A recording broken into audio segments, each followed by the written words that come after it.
მოგესალმებით მეგობრებო, დავბრუნდი საპატიო პაუზის შემდეგ. ძალიან ბევრი რამ მოხდა და არც კი ვიცი საიდან დავიწყო მოყოლა, მაგრამ ყველაფერს მივყვები თანმიმდევრობით. სანამ დავიწყებ ყველაფერზე საუბარს, პირველ რიგში გეტყვით, რომ ვარ ისევ სამსახურის გარეშე, ისევ უმუშევარი და ისევ ვეძებ ახალ სამსახურს. ვიცი, რომ ყველაზე მეტად გაინტერესებთ თუ რატომ წამოვედი პირველი სამსახურიდან, სადაც ვმუშაობდი შშმ პირთან. და გეტყვით ყველაფერი საიდან დაიწყო. ბოლოს რო ვისაუბრე თქვენთან ერთ-ერთ ვიდეოში თუ სწორად მახსოვს, ერთი თვე რო შემისრულდა, მერე ვისაუბრე. ვთქვი რომ ყველაფერი კარგად მიდიოდა, საკმაოდ კარგი პროგრესი გქონდა. ყველაფერი დავამუღამე და ავითვისე თუ რაიმე იყო საჭირო შშმ პირთან ურთიერთობის დროს, ნუ ამ შემთხვევაში თორე ვიცით რომ ყველა შემთხვევა არის განსხვავებული და ინდივიდუალური და ეს ყველაფერი მართლაც ასე იყო, არც ერთი სიტყვა არ ყოფილა ტყუილი ბოდიში. ხო, ეს ყველაფერი კარგად მიდიოდა, მაგრამ ერთი მნიშვნელოვანი მომენტი გამოგრჩა იმ სახლში მე მომვლელთან ერთად ვიყავი ასევე დამლაგებელიც. ვიყავი ის, ვისაც ევალებოდა აბსოლუტურად ყველაფერი. დედამისი არასდროს, ვერასდროს ვერ აკეთებდა ხოლმე ვერაფერს მის სახლში, იმიტომ რომ როგორც გითხარით, საკმაოდ ისეთ სამსახურში მუშაობდა, სადაც გამუდმებით იყო ხოლმე დატვირთული და იშვიათად თუ ახერხებდა ხოლმე საერთოდ გამოსვლას და სხვა კიდე მას ყავდა მეწყვილე, რომელიც ძირითადად სახლში არ იყო ხოლმე და ხო თუ რაიმე კეთდებოდა, იქნებოდა ეს სარეცხი თუ სამზარეულო თუ რაც იყო, ყველაფერი იყო აბსოლუტურად ჩემზე. პირველ რიგში აი უსამართლოდ რო არ ჟღერდეს, იმიტომ რომ მე მომწერა რამდენიმე თქვენგანმა, მესაუბრეთ იმ უსამართლობაზე, რომ აი თუ მოვლელი ხარ, რატო ხარ კიდე პლუს დამლაგებელი, გეტყვით როგორც იყო. ეს არ იყო ამ შემთხვევაში ესეთი რთული, როგორიც გამოჩნდა ვიდეოში, ამიტომ ზუსტად გეტყვით როგორ ხდებოდა. პირველ რიგში, როდესაც მივდიოდი, პირველი რაც მევალებოდა, იყო მისი გაღვიძება დილით. როგორ ხდებოდა ახლა ეს პროცესი? საწოლიდან პირველ რიგში უნდა გამეღვიძებინა, გამეკეთებინა გაწევები და ყველაფერი. საწოლიდან უნდა გადმომეყვანა ძალიან ფრთხილად და როგორც საჭიროა, რა თქმა უნდა, ეტლში. სასწრაფოდ უნდა წავსულიყავით საპირფარეშოში. საპირფარეშოში ეტლიდან უნდა გადამეყვანა საპირფარეშოზე. ხელების გამოყენება შეუძლია, აქ მე არ ვიყავი ჩართული. საპირფარეშოდან უნდა გადმომეყვანა ეტლში, უნდა დავბრუნებულიყავით საძინებელში და შემდგომ იწყებოდა გამოცვლის პროცესი.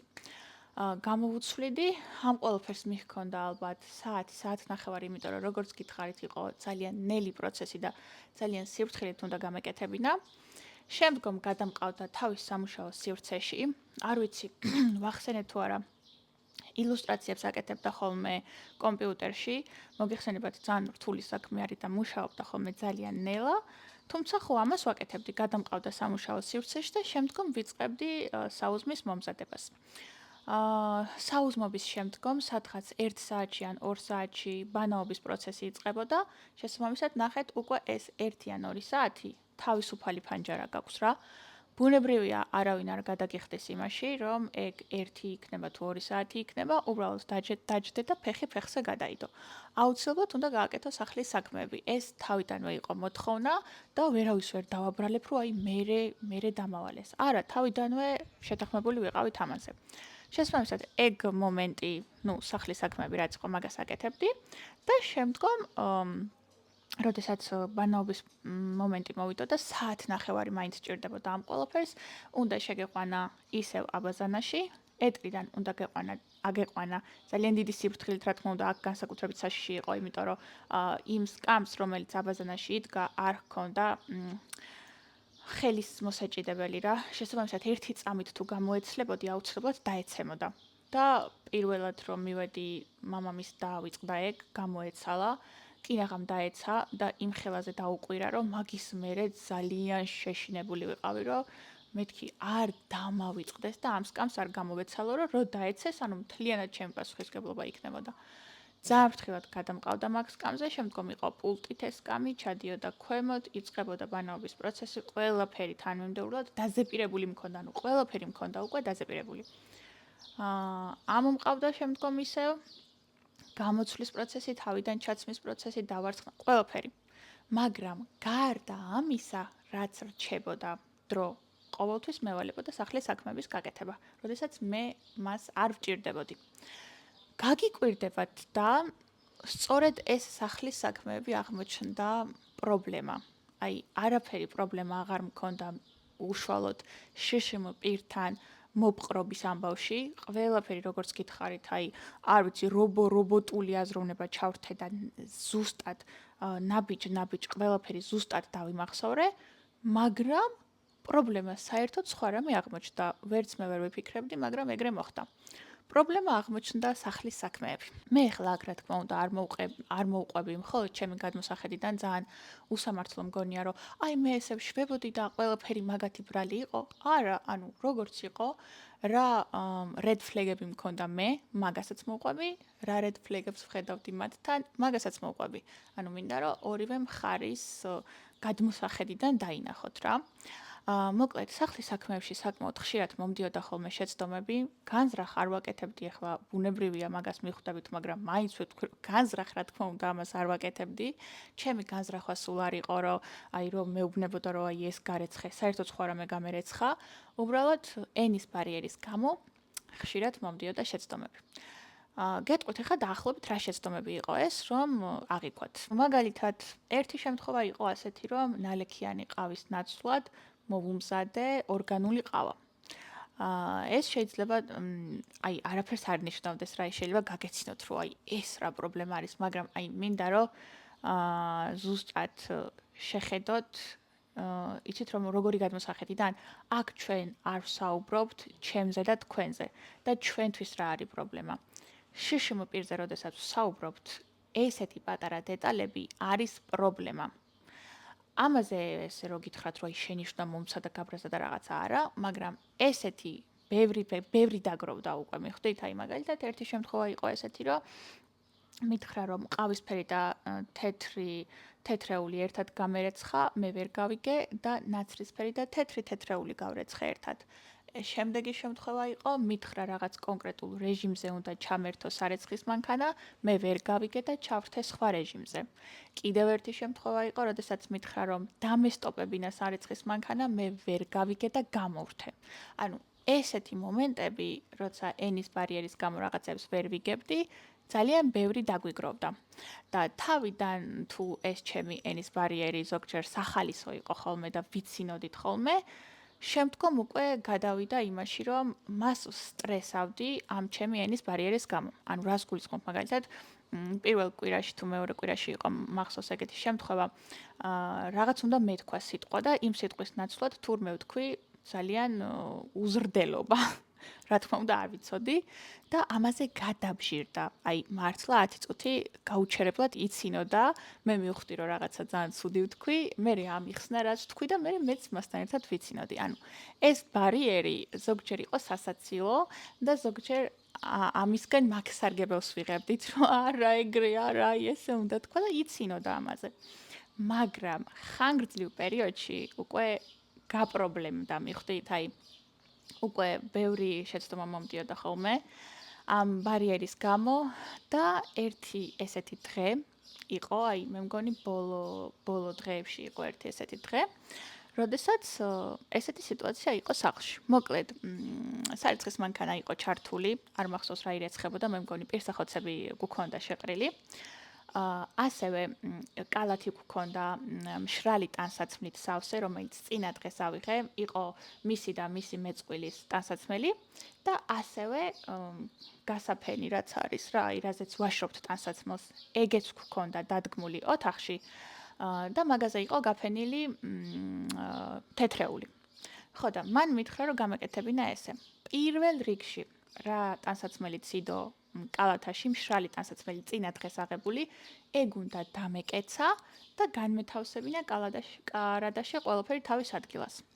მეორე ნაბიჯი იყო ის, რომ ამეღო თეთრეული, რომელიც გაფენილი იყო გასაშრობად, უკვე მშრალი იყო ეგ თეთრეული და უნდა ამეღო, მაგრამ არ უნდა დამეკეცა, უბრალოდ უნდა ჩამეყარა კალათაში, მაგაში არ უნდა და რომ დრო დამეკარგა.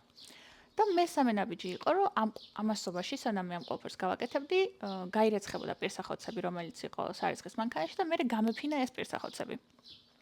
რა თქმა უნდა, ჩემი ენის ბარიერის გამო თანმიმდევრობა ვერ გავიგე და წავედი და ანუ ლოგიკურად ვიფიქრე, მეთქი ალბათ პირველ რიგში უნდა რომ ავიღო ის თეთრეული, იმიტომ რომ რომ დამთავრდეს ახლა პირსახოცები, სად უნდა გავფინოთ, იქ უნდა გავფინოთ, ხო? ხო არ გავაჩერებ პირსახოცებს სარიცხის ბანკში, შეიძლება სუნი აიგიდოს. ამიტომ მეთქი პირველ რიგში თეთრეულს ავიღებ, დავკეცავ, განვათავსებ კარადაში, მერე გავფენ ამას და დრო თუ დარჩება, მერე იმ ტანსაცმელს დავკეცავ და განვათავსებ კარადაში. დავიწყე ამ ყველაფრის კეთება, სადღაც 10 წუთის მერე დამიძახა, ვუთხარი, რასაც ვაკეთებდი და ძალიან მოეშალა ნერვები. მითხრა, რომ მე ამ თანმიმდევრობით არ მithქვამს, შენ ძალიან ხშირად გეშლება თანმიმდევრობები, მე როგორც გეტყვი, ისე უნდა გააკეთო, რა თანმიმდევრობითაც გეტყვი. მე ვუთხარი, რომ ვერ გავიგე, თუმცა აი რაღაცნაირად ეს უკვე აღარ იყო თავის გამართლებისთვის საკმარისი არგუმენტი, იცით, იმიტომ რომ უმეტესწილად ყველაფერი მესმოდა, უბრალოდ აი ზოგჯერ იყო ეგ პრობლემა, რომ არ მესმოდა და როდესაც უკვე ბევრჯერ გამოვიყენე ეს არგუმენტი, რომ აი ისევ ვერ გავიგე, აი ხო ხვდებით უკვე თითქოს თავის მართლებასავით იყო, რომ ვერ გავიგე, როცა მართლა ვერ გავიგე, თორე აი გთხოვთ მითხარით, ჩემთვის რა მნიშვნელობა ჰქონდა პირველი რას გავაკეთებდი, ხო? მაგრამ ხო, ვერ გავიგე ისევ ენის ბარიერის გამო. ამაზე ძალიან მოეშალა ნერვები, არ მინდა რომ გავკიცხოთ, იმიტომ რომ მას ისე აქვს გონება მოწყობილი, რომ ასეთ რაღაცეებზე ეშლება ნერვები, ამიტომ ეს აბსოლუტურად ნორმალური იყო. და შემდგომ ისევ შევიყვანე თავის სივრცეში, სადაც მუშაობდა ხოლმე. იქ აი ამ მომენტში გახსნა WhatsApp-ი, თუ სწორად მახსოვს და თავის მეწყვილესთან დაიწყო მიმოწერა. ზუსტად მივხვდი, რომ მიმოწერა შემეხებოდა მე. რაღაცა პერიოდის შემდეგ, ალბათ 20-25 წუთის შემდეგ ეს ყველაფერი რომ გავაკეთე, დამიძახა, იმიტომ რომ საპირფარეშოში უნდა და გაყვანა და როდესაც შევედი, ეს მიმოწერა იყო გახსნილი, მაგდენი ვეღარ მიხვდა, რომ დავინახავდი ამ მიმოწერას და რო შევხედე, ჩემზე ეუბნებოდა, რომ აი ყველაფერი ვცადეო, მართლა აი ყველანაირად დავუხსენიო, რომ ჩემთვის თანმიმდევრობები ძალიან მნიშვნელოვანია, ანუ ვეღარ ხვდებიო უკვე რა უნდა გავაკეთო მასთანო რა. და ნუ ის ბიჭი წერდა, რომ ჯერო არა აქვს საკმარისი დრო იმისთვის, რომ ეს ყველაფერი დაიმახსოვროს, ჯერო მხოლოდ ერთი თვეაო, მიეცი მეტი დრო რაღაცები, ეს უხსნიდა, რომ აი მე აი აღარ შემიძლია და რაღაცა და მო ეს რო წავიკითხე, რა თქმა უნდა, არ იყო სასიამოვნო, მეც დავისტრესე, რომ ანუ აი რა ვქნა მეტი, აღარ ვიცი, აი როგორ დავძლიო ეს ბარიერი ასე სწრაფად მეტი რაღა გავაკეთო, არ ვიცი, ანუ ჩემთვისაც სტრესი იყო ეს უკვე. ნუ ასე შემდეგ, იმ დღეს კიდე არ ვიცი, მე მგონი ჰქონდა რაღაცა სირთულეები, ეს სირთულეებიც დაემატა, კიდე უფრო მეტად გაღიზიანდა. შემდეგ ცოტა მოგვიანებით ამავე დღეს მთხოვა რომ გამეყვანა თავისი მშობლების სახლში. ზუსტად ვიცოდი, რომ აქაც ჩემზე უნდა ესაუბრათ, რომ აი უკვე ძალიან სტრესავდი და ასე შემდეგ. გავიყვანე, მითხრა რომ მარტო დაგვტოვეო, წამოვედი, გავაკეთე დანარჩენი სახლის საქმეები, რაც იყო დარჩენილი. ძალიან ნერვიულობდა იმაზე, რომ ამ სახლის საქმეებს ვერ მოვასწრებდი, ვუთხარი, რომ ნუ ნერვიულობ, მართალია თანმიმდევრობა ამერია, მაგრამ ყველაფერს მოვასწრებ, მაქვს მეთქი საკმარისი დრო, მაგრამ იძახოდა, რომ არა, ვერ მოვასწრებ, შენ ისე უნდა გააკეთო, როგორც მეგეუბნები. მოკლედ, ანუ ძალიან გაღიზიანდა ამაზე. თანმიმდევრობის არევაზე ძალიან ღიზიანდებოდა. ესაუბრა თავის მშობლებს, გამოვიდა ისე უკან და მთხოვა, რომ მიმეწოდებინა მისთვის ანტიდეპრესანტი. ანუ ამ წამალს სვამდა მაშინ, როდესაც ძალიან ღიზიანდებოდა ხოლმე, ძალიან ცუდ განწყობაზე იყო, ან რაღაცა ისე ვერ მიდიოდა, ან რაღაცა ცუდი დღე ჰქონდა, ანუ ანტიდეპრესანტს მაგ მომენტში სვამდა ხოლმე. ესეც რომ მივაწოდე და რომ დალია, მაგაზეც კიდე უფრო მეტად დავისტრესე, იმიტომ რომ მე ვიყავი მიზეზი, რის გამოც იმ დღეს მან ეს ანტიდეპრესანტი დალია, მოკლედ, ანუ ვერ ვართმევდი თავს, ესე გამოდის. მასთან მოპყრობა და მასთან მუშაობა უკვე აღარ მეშლებოდა, მაგრამ ეს სახლის საქმეები და თანმიმდევრობა ან რასთან ერთად უნდა გამერეცხა, ან რამდენ გრადუსზე უნდა ჩამერთო სარეცხის მანქანა, აი ესეთი დეტალები ხშირად ირეოდა და აი შეიძლება ჩვეულებრივ ამაზე თვალი დახუჭო, მაგრამ მე მუშაობდი ისეთ ადამიანთან, რომელიც ვერ დახუჭავს თვალს ამაზე, არ შეუძლია, მასთან ყველაფერი უნდა იყოს ძალიან ზუსტად. ამიტომ ხო, ეს სამსახური გახდა უკვე სტრესული ჩემთვისაც, ასევე ჩემი გადმოსახედიდან კიდე იყო რაღაცეები, რაც მსტრესავდა, მაგალითად უნდობლობის ფაქტორი. ერთ-ერთ დღეს ძალიან მკაცრად მიმითითა იმაზე, რომ მის მაკიაჟს არ შევხებოდი, როდესაც არასდროს არ შევხებივარ მის მაკიაჟს, იმდენად ხელშეუხებლად იდო ერთ-ერთ ოთახში, რომელსაც საერთოდ არ ვიყენებდით და საერთოდ არავინ არ შედიოდა ხოლმე, რომ აი ფენა ედო უკვე მტვრის ამ მაკიაჟს რა, იმდენად არავინ არ შეხებია და ეს ბუნებრივია, იმიტომ რომ არასდროს არ იყენებდა ხოლმე და შეიძლება საერთოდ ვადაგასულიც ყოფილიყო ეს მაკიაჟი, მაგრამ ანუ ძალიან ისე მიმითითა და მე ვუთხარი რომ მეთქი არასდროს არ შევხებივარ შენს მაკიაჟს, რატო უნდა შევეხო შენს ნივთებს, მეთქი თუ თვითონ არ მიმითითებ რომ შევეხო. ისედაც ხო? მაგრამ აი რაღაცნაირად ისე მიყურებდა რომ თითქოს ჩემი არ სჯეროდა. აი ესეთი უნდობლობის მომენტები გახშირდა, არ ვიცი რატო, მართლა არ ვიცი რატო, იმიტომ რომ არაფერი ისეთი არ გამიკეთებია. თანმიმდევრობების არევის გარდა სხვას არაფერს არ ვაშავებდი ხოლმე. ასევე მევალებოდა ხოლმე, როდესაც აბაზანას ვალაგებდი, რომ ეს უზარმაზარი სკამი, რომლითაც ჩადიოდა აბაზანაში და ამოდიოდა, უნდა გადმომეტანა აბაზანიდან, უნდა გამესუფთავებინა ყველანაირად აბაზანა, მე ეს სკამი ცალკე უნდა გამესუფთავებინა და ჩამებრუნებინა აბაზანაში. ერთ-ერთ დღეს, როდესაც ეს გავაკეთე და მე როდესაც შევიყვანე დასაბანად და გადავიყვანე ამ სკამზე, პულტით რო დავიწყეთ ამ სკამის ქვემოთ ჩაწევა, ამ სკამმა დაიწყო ჭრიალი. და აი ძალიან ეჭვის თვალით დამიწყო ყურება, რომ თითქოს მე ვიყავი მიზეზი, რატომაც გაფუჭდა ეს სკამი, მკითხა რომ რა გავუკეთეო, მე ვუთხარი რომ მეთქი არაფერი არ გამიკეთებია, იმ ხსნარით გავწმინდე, რომელიც მომეცი, არანაირ გადახვევა არ მქონია, ის სტილო გამოვიყენე, რომელიც მომეცი. მაგრამ ანუ თითქოს უკვე იცით როგორი მომენტი იყო, თითქოს თუ რაიმე წავიდოდა არასწორად, ყველაფერი ჩემი ბრალი იყო რა, აი თითქოს რეპუტაცია გამიფუჭდა თუ რა მოხდა, არ ვიცი რა. ყველაფერი თითქოს ჩემი დანაშაული იყო და ანუ ეს რა თქმა უნდა ჩემზეც მოქმედებდა, მაგრამ თქვენ იცით რა რთული არის სამსახურის პოვნა აქ. თქვენ ზუსტად იცით რა ეტაპი გავიარე, რომ ეგ სამსახური მეპოვნა. და რა თქმა უნდა, ყველაფერ ამას ვაიგნორებდი, ყველაფერზე თვალს ხუჭავდი. მქონდა ცოტა უკვე დამეწყო წელის ტკივილებიც, იმიტომ რომ ბოლო პერიოდში ექიმმა დაუნიშნა რაღაცა ახალი წამალი, რომელიც ძალიან ასუსტებდა. და ნუ სხვა გზა არ ჰქონდა რა, უნდა მიეღო ეგ წამალი ყველა ვარიანტში, იმიტომ რომ რაღაცა ახალი წამალი იყო და ეხლა ყველას დაუნიშნესო რა, ვისაც ჩემნაირი დაავადება აქვსო და კი კარგ რაღაცებს აკეთებს ორგანიზმში, მაგრამ ძალიან მასუსტებსო. ხო და ეს წონა რაც ჰქონდა, მანამდე თუ ცოტა მაინც მეხმარებოდა ხოლმე, ამ წამლის მიღების შემდგომ ვეღარ მეხმარებოდა საერთოდ და აი უმეტესწილად მე მაწვებოდა ეგ წონა მისი აწევის დროს. ამიტომ ხო, ეგეც ძალიან გართულდა ჩემთვის, მისი აწევა, მისი მოძრაობა, მისი გადაყვანა, მისი ჩაცმა საფერფარეშოში გაყვანა, ყველაფერი ძალიან გართულდა, მაგრამ მთელი ამ მიზეზების გამო, რომ მე ვარ ახალი ჩამოსული, მე მაქვს ენის ბარიერი, მე არ მაქვს ოფიციალურად მუშაობის უფლება და ასე შემდეგ, რა თქმა უნდა, მიწევდა რომ ეს ყველაფერი მომეთმინა, დაგვეიგნორებინა მაქსიმალურად და ვითომც არაფერი, ვითომც ყველაფერი კარგად მიდის. კი, დღესაც კარგი დღე მქონდა სამსახურში, ანუ ხო ხვდებით. ამიტომ ხო, ეს ყველაფერი მაქსიმალურად ვცდილობდი, რომ დამეიგნორებინა ეს პრობლემები რაც იყო და მეთქი ვნახოთ სადამდეც წავა ეს ამბავი, იქამდე წავიდეს. აი ამ დღის მერე რომ მოგიყევით, რომ აი ესეთი სტრესული დღე იყო, ანტიდეპრესანტი დალია, მთელი ამბები. საინტერესოა ის ფაქტი, რომ მე იმ დღეს ყველაფრის გაკეთება მოვასწარი სახლში, მაგრამ მაინც იყო ძალიან გახიზნებული, იმიტომ რომ თანმიმდევრობა ამერია. წამოვედი სახლში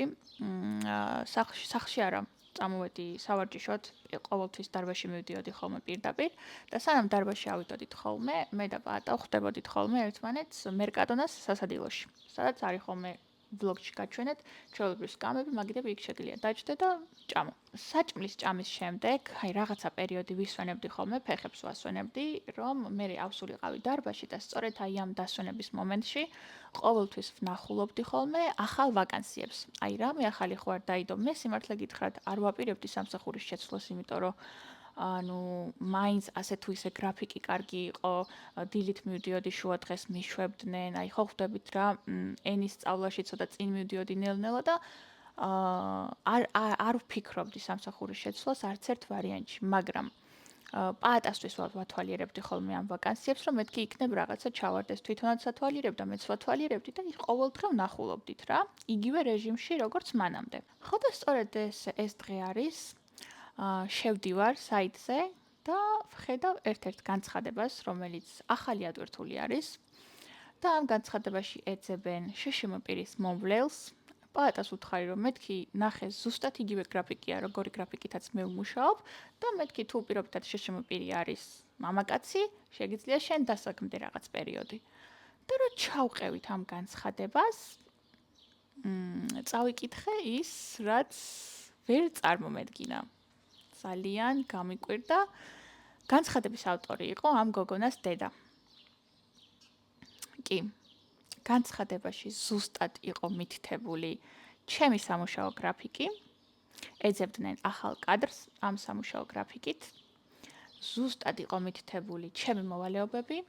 მითითებული იყო, რომ შშმ პირის მოვლა გევალებოდა და იმ მომენტში, როცა მას არ სჭირდებოდი სახლის საქმეების გაკეთება. ყველაფერი 100%-ით სიზუსტით, როგორც მე მივედი, ანუ მე რა განცხადებაც ვნახე თავის დროზე, ზუსტად იგივე განცხადება იყო ისევ თავიდან ატვირთული. ნომერი იგივე იყო, ამ გოგონას დედის სახელი და გვარი ზუსტად ემთხვეოდა, ლოკაცია ზუსტად იყო მითითებული და ხო ხვდებით რაც მოხდა. მათ დაიწყეს ჩემს ზურგს უკან ჩემი ჩამნაცვლებლის მოძებნა. და სიმართლე გითხრათ, მეც გადასარევად ხვდებოდი, რომ უკვე იყო ცვლილების დრო, იმიტომ რომ მე არ მინდა რომ კიდევ უფრო მეტ სირთულეს წარმოვადგენდე ისეთი ადამიანისთვის, რომელსაც უკვე ძალიან რთული ცხოვრება აქვს. ამიტომ მე თვითონაც ხვდებოდი ამას და ველოდებოდი, რომ მისი მშობლები დამელაპარაკებოდნენ და მეტყოდნენ, რომ აი ხო ხვდები, ესე გვიწევს რომ მოიქცეთ, იმიტომ რომ მეც ასე გავაკეთებდი მისი მშობლების ადგილას, ანუ შენს შვილს, რომელიც არის ასეთ მდგომარეობაში და რომელმაც ორჯერ სცადა თვითმკვლელობა და რომელსაც აქვს ძალიან ბევრი პრობლემები და ეს არ არის ჩვეულებრივი кейსი, შენ მართლაც ვალდებული ხარ, რომ მაქსიმალურად ხელი შეუწყო, რომ იყოს მაქსიმალურად კომფორტულად თავის მოვლელთან. და თუ თავის მოვლელს აქვს ენის ბარიერი და ამაზე შენს შვილს ეშლება ნერვები, აუცილებლად უნდა მოძებნო ახალი მოვლელი. ანუ მე რო ვარ პირობითად ახალი ჩამოსული და მე რო დავრჩები სამსახურის გარეშე, ეს არ არის მათი პრობლემა. ანუ მე ვამართლებ იმას, რომ მათ გადაწყვიტეს ახალი მომვლელის პოვნა. აუცილებლად სწორი ნაბიჯი იყო მათი მხრიდან. მაგრამ მე უბრალოდ იმაზე დავრჩი გაოცებული, რომ ეს გააკეთეს ჩემს ზურგს უკან. და თუ სწორად მახსოვს, იყო 4-შაბათი დღე, ან 3-შაბათი იყო, ან 4-შაბათი და ახალი მომვლელისთვის უკვე ეწერათ, რომ 2 შაბათიდან თუ დაიწყებთ, მთლად უკეთესი. ანუ 2 შაბათიდან უკვე გვჭირდება. თარიღი იყო მითითებული, ეს თარიღი გადავამოწმე, ზუსტად ეს კვირა რო ჩამთავრდებოდა, მომდევნო 2 შაბათიდან უკვე უნდათ ახალი მომვლელი და ანუ მე გავიაზრე ის ფაქტი, რომ ვაუ, თურმე რამდენიმე დღეში მე ვრჩები სამსახურის გარეშე და ეს არც კი ვიცი. წარმოიდგინეთ. და ნუ ძალიან შოქში ვიყავი, ძალიან გამიკვირდა, წყენის მომენტი მქონდა, ოღონდ მინდა სწორად გაიგოთ, რატო იყო ეგ წყენის მომენტი, იმიტომ რომ მათ ეს გააკეთეს ჩემი გაფრთხილების გარეშე და არა, იმიტომ რომ მათ უნდათ ჩემი შეცვლა. პირიქით ეგ შვება იყო ჩემთვის, რომ მათ უნდათ ჩემი შეცვლა, იმიტომ რომ ჩემთვისაც სტრესი იყო ეს უკვე და ანუ მე მართლა გულწრფელად მინდა რომ ამ ადამიანს ჰყავდეს ისეთი მომვლელი, რომ ზემოდან კიდე არ დაუმატოს პრობლემები რა, აი გულწრფელად 100%-ით გეუბნებით ამას. ნუ რახან ესე დაიწყეს ჩემს ზურგს უკან ამ ყველაფრის კეთება, მე სხვა გზა აღარ დამრჩენოდა, მეც უნდა დამეწყო სამსახურის ძიების პროცესი, იმიტომ რომ სულ მქონდა რამდენიმე დღე. და ნუ დარბაზში ვარ, ერთ-ერთ გოგონას ასე ვთქვათ, მოუყევი ეს ამბავი, ვუთხარი, რომ აი მეთქი ისევ სამსახურის გარეშე ვრჩები და ეხლა მეთქი თუ რაიმეს გაიგებ ან თუ რაიმე ინფორმაცია მოვა შენს ყურამდე, ყველაფრისთვის მზად ვარ მეთქი, ხო იცი, აი ყველაფერს გავაკეთებ თქო და ამ გოგონამ მითხრა ესეთი რაღაცა, რომ ჰყავდა ნაცნობი, რომელიც სამზარეულოში ეძებდა დამხმარეს. და ისაო, არ ვიციო, აი რამდენიმე დღის წინ მესაუბრაო და თუ არ იპოვაო ჯერჯერობით არავინო, შეიძლება შანსი გქონდესო რა. ამიტომ ეხლა მოგცემო თუ გინდაო ნომერსო და თუ გინდა მიწერე და კითხე აიყვანეს კადრი თუ აქვთ ისევ ადგილიო რა. რა თქმა უნდა, მე ვცდილობ რომ გამოვიყენო ყველანაირი შესაძლებლობა, რაც კი გამოჩნდება, ამიტომ ვუთხარი რომ კი მეთქი რა თქმა უნდა მომეცი ნომერი დაუკავშირდები აუცილებლად. და პარალელურად, ამ ყოველფრის პარალელურად, პაატას ბიცოლას სამსახურში გამოჩნდა 4 დღიანი სამსახური. 4 დღით სჭირდებოდათ მხოლოდ კადრი. და იმ სამსახურში, რომელიც ამ გოგონამ მითხრა, თუ ამიყვანდნენ მომდევნო კვირის ორშაბათიდან, ანუ ისე დაეწყო ყველაფერი და ისე აეწყო, რომ ამ კვირას 4 დღე ვიმუშაობდი პაატას ბიცოლას სამსახურში, სადაც კადრი მხოლოდ 4 დღით სჭირდებოდათ და შემდგომ ორშაბათიდან უკვე დავიწყებდი სამზარეულოში დამხმარედ მუშაობას. ანუ თითქოს ისე აეწყო, რომ გარეთ არ დავრჩი რა. ვუთხარი ამ გოგონას ყველაფერი, რომ მეთქი ვნახე განცხადება და მეთქი, ანუ მეც მაქვს ჩემი პასუხისმგებლობები, ასე შემდეგ, მეც მიწევს მეთქი, რომ დავიწყო სამსახურის ძებნა ამ ყველაფრის გამო და იდეაში უკვე ვნახე მეთქი რა, ეგეც ვუთხარი, რომ იდეაში უკვე ვნახე მეთქი და მივდივარ გასაუბრებაზე თქო. მართლაც იმ დღეს წავედი გასაუბრებაზე, იქ სამზარეულოს ამბავში. ვესაუბრე ერთ ბიჭს, რომელმაც მითხრა, რომ კი ორშაბათიდან უკვე შემეძლო სამსახურში გასვლა, ანუ თავიდან ცოტა საათები მექნებოდა, მაგრამ მე ნელ-ნელა მომემატებდნენ საათებს. ეს სამსახური განსაკუთრებით საინტერესო აღმოჩნდა ჩემთვის, იმიტომ, რომ სახლთან იყო ძალიან ახლოს. 5 წუთი მჭირდებოდა ჩემი სქროლით. და თუ არც გამოვიყენებდი, ეგეც არ იყო პრობლემა, ანუ ფეხითაც ძალიან ახლოს იყო და აი ყველაზე მეტად ეგ მომეწონა, რომ აქ როგორც იცით, მე ვარ ესპანეთის სამხრეთ ნაწილში და ზაფხული არის საკმაოდ რთული. ძალიან ცხელა და კიდევ უფრო დაცხება ივლისში და აგვისტოში საერთოდ პიკი იქნება და მეთქი ძალიან კარგი ვარიანტი იქნება თუ ზაფხულს სახლთან ახლოს სამსახურში გადავაგორებ და მე რაღაცას ვიზავ, ხო? სულ ხوار დავრჩები 1000 რაღაც შემიძლია რომ გავაკეთო და ერთ ადგილას რატო ვიქნები, ხო, პირობითად, მაგრამ აი ზაფხულისთვის ძალიან კარგი ვარიანტი იყო. წავედი გასაუბრებაზე, შევთანხმდით ყველაფერი, ამიყვანეს. ამიტომ აი ვერც მოვასწარი თითქოს უმუშევრობაზე დასტრესვა, იმიტომ რომ ამიყვანეს ფაქტობრივად იმ ახალ სამსახურში. ამ გოგონასგან წამოვედი, ვაჩვენე ყველაფერი, რომ მეთქი ვნახე განცხადება, თუმცა ანუ არ გაკრიტიკებთ, შენთვისაც მეთქი ალბათ უკეთესი იქნება, რომ ეს ახალი მოვლილი ნახო და ასე შემდეგ. მათ დაიწყეს, არ ვიცი რატო, აი მართლა არ მოველოდი, რაღაცა ტყუილების გაჟღერება. ანუ მე ვფიქრობ, რომ ჯობდა რომ ეგ ტყუილები საერთოდ არ გაეჟღერებინათ და ეღიარებინათ, რაც გააკეთეს, ანუ რა საჭირო იყო ეს ტყუილები, ვერ მივხვდი. ეს პირველი ტყუილი იყო ის, რომ შენს შემცვლელს არ ვეძებდითო, ჩვენ ვეძებდით სხვა დამხმარეს დედაჩემის სახლშიო. იმ ქალს ჰყავს სხვა დამხმარე და იმის შემცვლელს ვეძებდითო, განაშენს შემცვლელს ვეძებდითო, ეს იყო აბსოლუტური აბსურდი, იმიტომ რომ მე ვიცნობ იმ გოგონას, რომელიც მუშაობს დედამისის სახლში დამხმარედ. ეს გოგონა არის სამხრეთ ამერიკიდან და მასაც არ აქვს საბუთები. ივლისში ექნება საბუთები, თუ სწორად მახსოვს, ივლისში უწევს საბუთების აღება და თვითონაც იმდენად არ უნდა მათ ქალთან მუშაობა, რომ ჩემთვის ჰქონდა ნათქვამი, რომ ერთი სული მაქვს, როდის მოვა ივლისი, იმიტომ რომ ესენიცო ქალად გარეთ გადიანო და აღარ უნდათო შეთანხმებულები იყვნენ, რომ მხოლოდ ივლისამდე იმუშაობდა ეს გოგონა მათთან. და თან მეც უკვე საბუთები მექნებაო და რახან მისთვის ენა არ წარმოადგენს პრობლემას, იმიტომ რომ ვიცით სამხრეთ ამერიკაშიც ასევე ესპანურად საუბრობენ. ნებისმიერი სამსახურის დაწყებას მოახერხებდა. ასევე ეს გოგონა წინა დღესაც მყავდა ნანახი, არანაირი პრობლემა არ ყოფილა მასთან, თან უკვე თითქმის 1 წელი არის დედამისთან მუშაობდა და აი ბოლო პერიოდში რა პრობლემა გახდებოდა, ხო? ანუ ეს იყო ტყუილი და არ ვიცი რატო ეცადნენ, რომ ჩემთვის მოეტყუებინათ, თუმცა მე რო ვიფიქრე, მივხვდი რატოც ეცადნენ იმ დადებულ განცხადებაზე, რომელსაც უკვე საკმაოდ დიდი ხანი იყო რაც დაიდო. დიდი ალბათობით არავინ არ უკავშირდებოდათ რა, იმიტომ რომ როცა წაიკითხავ, რომ სახლის საქმეები პლუს შიშუმი პირის მოვლა და რთული кейსია, ძალიან რთული кейსია. ბევრი ადამიანი არ ინტერესდება ამით რა, საკმაოდ რთული სამუშაოა. გახსოვთ, მე იმ ვიდეოშიც ვთქვი, რომ იმიტომ დაინტერესდნენ ჩემით, რომ ისედაც არ ყავდათ ბევრი ადამიანი დაინტერესებული, ხო? და ალბათ შეიძლება საერთოდ ერთადერთი ვიყავი, ვინც მაგ განცხადებაზე მიწერათ, რომ აი მე მინდა მუშაობის დაწყება. ამ განცხადებაზე რაც ედოთ დიდი ალბათობით ვერავინ ვერ დააინტერესეს და ხვდებოდნენ რომ რჩებოდნენ მომვლელის გარეშე, ამიტომ დაიწყეს უკუსვლა ჩემთან მიმართებაში. იგონებდნენ რაღაცა არგუმენტებს, ეს პირველი არგუმენტი რომ მითხრა, ავდექი და დავსქრინე ეს განცხადება და მივწერე რომ მეთქი თუ დედაშენის სახლში ეძებთ რატო არის საერთოდ ხონაირი გრაფიკი, იმიტომ რომ დედამისის დამხმარეს ჰქონდა 2 საათი დღეში. ხო, ანუ სახლის დალაგებას რა თუნდა მეტი, ხო? ყოველ დღე თუ 2 საათი მოვა ვიღაცა, ანუ მეტი რა თუნდა. იმ გოგოს ჰქონდა ზუსტად ვიცი 2 საათი. ხან 9-ზე მოდიოდა ხოლმე და 11-ზე მიდიოდა, ხან 11-ზე მოდიოდა და პირველზე მიდიოდა. ანუ ვიცნობდი იმ გოგოს და ვიცოდი. ეს სხვა გრაფიკი რატო არის მეთქი მაშინ განცხადებაში მითითებული, რატო არის მითითებული ზუსტად ჩემი გრაფიკი.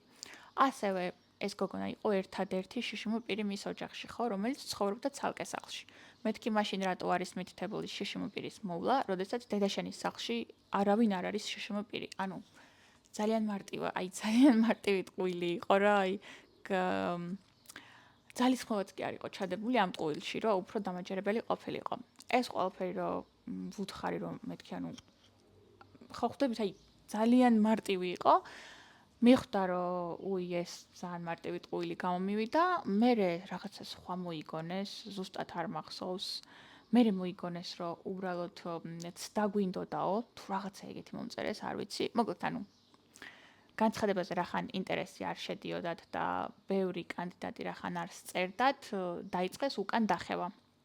მაგრამ მე რო გადავხედე, მეთქი ეხლა მოდი რაციონალურად ვიაზროვნოთ, რა იქნება უკეთესი. ისინი მთავაზობდნენ უკან დაბრუნებას და ჩვეულებრივად ამიყვანდნენ და მოერგებოდნენ ჩემს პირობებს და ასე შემდეგ. არანაირი პირობები არ მქონია ამავდროულად აღვნიშნოთ ეს ფაქტი. იდეალური გრაფიკი მქონდა ისედაც, უბრალოდ ენის ბარიერი იყო ერთადერთი პრობლემა, რის გამოც თანმიმდევრობა მერეოდა. მოერგებოდნენ ჩემს პირობებს, ესე ისე ხელს შემიწყობდნენ რაღაცა. მაგრამ მე უკვე აქეთ მეორე кейსი მაქვს ნახე, არის სამზარეულო, სადაც ორშაბათიდან უკვე მელოდებიან და ამ ორშაბათამდე ეს 4 დღე უნდა ვიმუშაო სხვაგან კიდე, სადაც ასევე მელოდებიან, ანუ ორი შეთანხმება მე უკვე გაკეთებული მაქვს. რო გადავხედე და განვხედე, მივხვდი, რომ ყველა ვარიანტი უკეთესი იქნებოდა წამოვსულიყავი არა მხოლოდ ჩემთვის, არამედ ამ გოგონასთვისაც, იმიტომ რომ ამ სტრესს თავიდან ვერ ავირიდებდით და ყველა ვარიანტში აჯობებდა, რომ მისი მოვლელი ყოფილიყო ესპანურ ენოვანი. ძალიან დიდი მადლობები მოუხადე. მეთქი, ანუ არ მინდა უარყოფით ტალღაზე რომ დავასრულოთ ეს ყველაფერი, ძალიან მადლობელი ვარ მეთქი. მოუხადე მადლობა იმისთვის, რომ ენაში ძალიან ბევრი რაღაცა მასწავლა და წინ წამწია. მოუხადე მადლობა იმისთვის, რომ რაღაცა საჭმელების გაკეთება მასწავლა ხოლმე, როცა მას ვუკეთებდი ეს ხომ მამახსოვრდებოდა. მოუხადე მადლობა იმისთვის, რომ აი სახლის საქმეები აქ როგორ კეთდება და რაღაცა ეგ ყველაფერიც მასწავლა და დამეხმარა. ნუ აი ყველაფრისთვის მოუხადე მადლობა. მის მშობლებსაც მადლობა მოუხადე. მეთქი, ანუ მე არ გაკრიტიკებთ. თქვენი შვილისთვისაც უმჯობესი არის სხვა მომვლელი და სხვა დამხმარე, რომ ეს ყველაფერი ნაკლებად სტრესული იყოს მისთვის. ვუთხარი რომ მეთქვი, ჩემთვის თქვენ სამაგალითო მშობლები ხართ. ძალიან ყურადღებიანები, აი ყველაფერი კარგი და დადებითი ვუთხარი, რაც შემეძლო. გავუკეთე პატარა საჩუქარიც. შემჩნეული მქონდა, რომ თავისი ფრჩხილის მოვლის საშუალებები ედო ძალიან ძველ ყუთში, რომელიც იყო დახეული და მისთვის ვეძებდი ახალ ყუთს, რომელიც იქნებოდა მისი საყვარელი ფერი.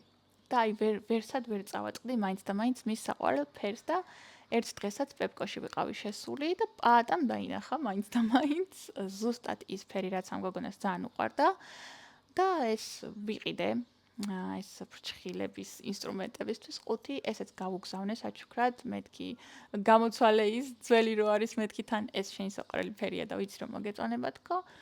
ნუ აი ვეცადე მაქსიმალურად რომ დადებითად დავშლილიყავით რა. უკეთესი იქნებოდა რა თქმა უნდა რომ სხვანაირად მომხდარიყო, მაგრამ რაც არის ეგ არის. თახა ჰქონდათ რაღაც ნაწილი გადასახდელი, მითხრეს რომ მეორე დღეს ჩამირიცხავდნენ, ვუთხარი რომ კარგი. გავიდა მეორე დღეც, მესამე დღეც, მეოთხე დღეც, გავიდა ალბათ 2 კვირამდე, ან 10 დღე, ან 2 კვირა ზუსტად არ მახსოვს. უკვე აღარც ვაპირებდი მიწერას, იმიტომ რომ ძალიან მრცხვენოდა, მაგრამ ყველა მაგას მეუბნებოდა, რომ ეგეთი საქციელი არ შეიძლება, უნდა მოითხოვო ის თანხა, რაც გამოიმუშავე. ასე შემდეგ, ასე რომ გადავაბიჯე ჩემ თავს და კიდე ერთხელ მივწერე. ამ ქალმა ბოდიშები მომიხადა, ძალიან ბევრს მუშაობდიო და არ მეცალაო ჩასარიცხადო და ეხლა ჩავრიცხავო და ეს ჩემი ანგარიში არ არის, პაატას ბიცოლის ანგარიშია, მე არა მაქვს ჯერ ანგარიში. და ზუსტად არ ვიცი ჩარიცხა თუ არა, ალბათ ხვალანზე მეცოდინება. მოკლედ, ეგ ამბავი ეგრე დასრულდა. ხო გეუბნებით უკეთესადაც შეიძლებოდა, მაგრამ რაც არის ეგ არის, მე არ ვნანობ ამ გამოცდილებას არც ერთ ვარიანტში, ძალიან გაზრდილი წამოვედი მაგ სამსახურიდან. ძალიან ბევრი რაღაცა ვისწავლე, აი საერთოდ სხვანაირი შეხედულებებით წამოვედი საერთოდ და მე ვფიქრობ, რომ ჩემს პიროვნულ ზრდას, ჩემს მენტალურ მდგომარეობას ძალიან სჭირდებოდა ეგ ყველაფერი. და არც ერთი წამით არ ვნანობ, რაც მოხდა. უნდა მემუშავა ის თვენახევარი გამომივიდა ზუსტად, უნდა მიმეღო ეგ გამოცდილება და კმაყოფილი ვარ ამ ყველაფრისთვის. აქ არ სრულდება ეს დრამები ხალხო. მოკლედ, 4 დღე ვიმუშავე პაატას ბიცოლასთან სამსახურში, როგორც გითხარით, მხოლოდ ეგ 4 დღე სჭირდებოდათ. ძალიან სასიამოვნო ადამიანები იყვნენ, აი უკარგესი გარემო. არ ვიცი, ძალიან სასიამოვნო გამოცდილება იყო მართლაც. შემდგომ წამოვედი და გადმოვედი სამზარეულოში სამუშაოდ. თავიდან თითქოს ყველაფერი კარგად მიდიოდა. ამ სამზარეულოში რომ დავიწყე მუშაობა, პაატას ბიცოლას სამსახურიდან მომივიდა შეტყობინება, რომ კიდევ სჭირდებოდათ კადრი, მაგრამ არასტაბილური შემოთავაზება იყო. აი, როგორ იცით, აი, ამ დღეს გვჭირდება, ამ დღეს არა, ამ დღეს გვჭირდება, ამ დღეს არა. აი, ესეთი შემოთავაზება იყო და ვიფიქრე, რომ მეთქი, ეხლა ვარ სამზარეულოში, სადაც მომცეს სტაბილური სამსახური. და მეთქი, ამას რო დავანებო თავი, თან მithumetes 5 წუთში, აი, რო ხედავ ადგილს რა ფანჯრიდან, იმდენად ახლოს არის ეს სამსახური. ამას დავანებო თავი და იქ გავბრუნდე იმის გამო, რომ იქ ძალიან კარგი სიტუაცია იყო, მეთქი ჩემი მხრიდან სულელური გადაწყვეტილება ხო არ იქნება და იდეაში სულელური გადაწყვეტილება ჩანდა ეს, დაანებო თავი სამსახურს, სადაც გეუბნებიან, რომ სტაბილურად იქნები და თან შენ სახლთან არის ახლო და წახვიდე სამსახურში, სადაც ხან გეუბნებიან, რომ გვჭირდები, ხან გეუბნებიან, რომ არ გვჭირდები და თან არის ბევრად შორს. ამიტომ ვარჩიე სამზარეულოში დარჩენა. გამომიშვეს სამსახურიდან. ამ ვიდეოს დასრულებას ალბათ არავინ არ ელოდებოდით ისე, როგორც დასრულდება მათ შორის არც მე. არანაირი იდეა არ მქონდა, რომ ესე მოხდებოდა, მაგრამ ხო, ისევ სამსახურის გარეშე დავრჩი. მიზეზებზე და რა გეგმა მაქვს შემდეგი, ყველაფერზე ვისაუბრებ შემდეგ ვიდეოში. იმიტომ რომ ამ ვიდეოსთვის მე მგონი უკვე ზედმეტად ბევრია. ამ მომენტისთვის არაფერი არ არის ისეთი, რადგან ვნერვიულობ, რომ დავისტრესე, რომ დავკარგე ერთი სამსახური, მერე მეორე, მერე მესამე, არაფერი ეგეთი არ არის. გამამხნევებელი შეტყობინებები მომდის ხოლმე და აი არ ინერვიულო და არ იდარდო და ეგეთ რაღაცები და მართლა პირიქით, აქეთ მე გაგამხნევებთ, რომ არ ინერვიულოთ. არაფერზე არ ვდარდობთ, არაფერზე არ ვნერვიულობ, საერთოდ ვერ აღვიქვამ როგორც პრობლემა რა. ეს არის ჩემთვის ახალი გამოწვევა. და მე ყოველთვის ეგრე ვუყურებ ხოლმე, რომ რაღაცა ძველი კარი რო იხურება, ის ყოველთვის ნიშნავს რაღაცა ახლის გაღებას და ეს ახალი რო იღება, მაინც და მაინც იმას არ ნიშნავს, რომ აი ეს არის და всё. არა, შეიძლება ესეც დაიკეტოს, მერე სხვა გაიღოს და ესე. და თუ შენ სულ მხოლოდ ერთ კართან გაჩერდები, ვერასდროს ვერ გექნება შესაძლებლობა, რომ გაარკვიო სხვა კარში რა ხდება. ხო, არა და უამრავ კარს გვაძლევს ეს სამყარო იმისთვის, რომ გავაღოთ და ვნახოთ რაც ხდება. ამიტომ არ ვნერვიულობ, არის ახალი გამოწვევა, ეს ყველაფერი დაიხურა, ეხლა ვნახოთ რა გაიღება შემდეგი. მოკლედ ეს იყო ყველაფერი, რაც დღეისთვის შემიძლია რომ გითხრათ. ჯერ როგორც ხედავთ, ისევ რაღაცა დრამებში ვარ და არ ვიცი რა მოხდება. მოკლედ ვნახოთ. შემდეგ ვიდეოში ახალი აპდეიტებით დაგიბრუნდებით. მადლობა რომ მიყურეთ. აუცილებლად გამოიწერეთ არხი თუ უკვე არ გაქვთ გამოწერილი და მომავალ შეხვედრამდე.